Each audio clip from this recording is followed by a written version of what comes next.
Here I have ZTE Blade V50, and today I'm going to show you how to enter recovery mode on this device.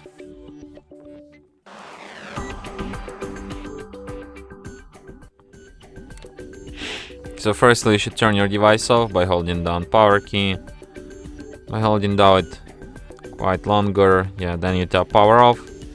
And after device turns off completely, hold down combination of keys power key plus volume up at the same time like this, but when device screen turns on and you can see logo appeared, you should release power key and keep holding only volume up like this.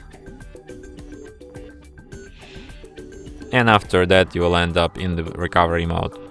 So here in this mode you can use volume keys to navigate and power key to select, and you have such options as reboot system now, reboot to bootloader, enter fast boot, apply update from ADB, apply update from SD card, wipe data factory reset, wipe cache partition, mount system, view recovery logs, run graphics test, run local test, and power off. So if you want to quit this mode, just select the first option, reboot system now, and device will be restarted just as usual. And that's it. Thanks for watching. If you find this tutorial useful, don't forget to hit that like button and subscribe to our channel.